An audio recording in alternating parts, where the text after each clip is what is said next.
राहुल नागपाल जी थे, जो कि एक रिपोर्टर और पत्रकार भी हैं, और उनका साफ यही कहना है, क्योंकि सभी चारों तरफ से यही आवाज़ आ रही है कि बिल तो वापस होने हैं, जब तक बिल वापस नहीं तब तक घर वापसी नहीं। और मेरे साथ उपस्थित हैं यहाँ पर बाबूजी उपस्थित हैं। जी जी, आप क्या कहेंगे जो कल की जो घटना हुई है हरियाणा में, उस पर क्या कहेंगे, कुछ कहेंगे आप? ये घटना किसान नहीं कर रहे, ये करा रही सरकार ही, क्योंकि जब सही बात को नहीं अपना रही तो गुस्से में जो नवयुवक कर ही दे हैं। पुराने आदमी तो समझा रहे हैं, लेकिन नवयुवक इस तरीके की कर दे हैं, तो ये तो आगे भी बढ़ा देंगे जब ज़्यादा परेशान करने लगेंगे। लेकिन वो तो जो खट्टर साहब का गढ़ है, गांव के लोग तो उन्होंने ये कहा, क्योंकि उनके गांव के लोग तो समर्थन में थे, तो ये उग्र कैसे हो गया, मतलब ये तो विरोध कैसे हो गया? वो गलत कह रहा है, झूठ कह रहा है, कोई समर्थन में नहीं। आज चुनाव करा लो, कोई समर्थन में नहीं है, ये हम दावे से कहते हैं। हमारी भी 65 साल की आयु होगी, ऐसा नहीं है। वैसे ही हम कह रहे हैं या विरोध हमारा तो अन्याय के खिलाफ लड़ाई है। न्याय चाहते हैं हम, अन्याय भ्रष्टाचार नहीं चाहते। भ्रष्टाचार खट्टर साहब क्या भ्रष्टाचार, शहरी सरकार कांग्रेस से ज़्यादा भ्रष्टाचार हो गया, कांग्रेस को कहमत है, तो ये भ्रष्टाचार। जी मुझे ये बताइए, जब वो कह रहे हैं कि आज दुगनी हो जाएगी और किसानों को बहुत फायदा होगा, 70 साल में अभी तक ऐसा नहीं हुआ, तो फिर किसान मानते क्यों नहीं है उनकी बात? ऐसा है, किसान ही जानते ही नहीं, किसानी नहीं जानता, ये जान गए जो जिनका पैसा किसानों का तो पैसा है, दादी लाई चली आ रही है, किसानी जान गए।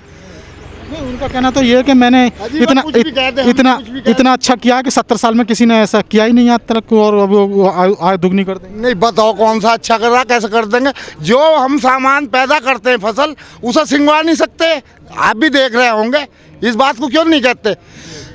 भंडारण इनके पास नहीं। एमएसटी 4% एमएसटी पर जा रही है, उससे ज़्यादा खरीद नहीं पा रहा है, वो भी उन लोगों का जा रहा है। जब हम जाकर खड़े हो जाओ तो बेच लो और को फांसी दो क्या?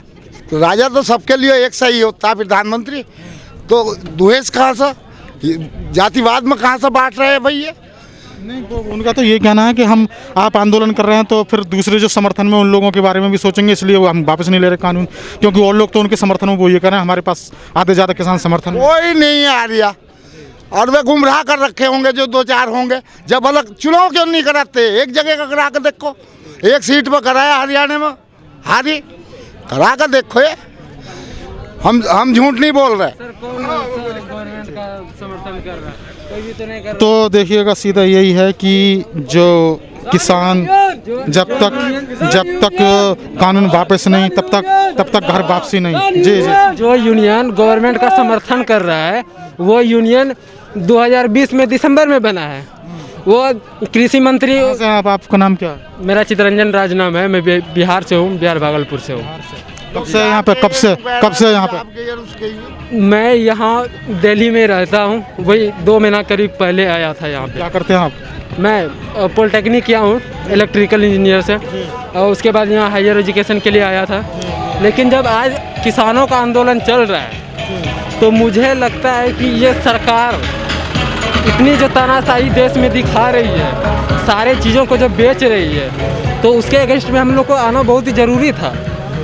जब किसान ही नहीं रहेंगे, जब हमारे देश में अन्न नहीं होगा, तो हम लोग खाएंगे कहाँ से? जब किसान का जो हालत था 1964 के लगभग, उसके पहले भी मान लीजिए, तो अमेरिका से हम लोग खाते थे, अमेरिका से हम लोग का अन्न आता था, तो कितनी महंगाई होती थी उस टाइम। उसके कारण से हरित क्रांति लानी पड़ी। जब शास्त्री जी ये एमएसपी की बात कही, एमएसपी इसलिए दिया गया ताकि किसानों को ये आश्वासन मिले कि उनको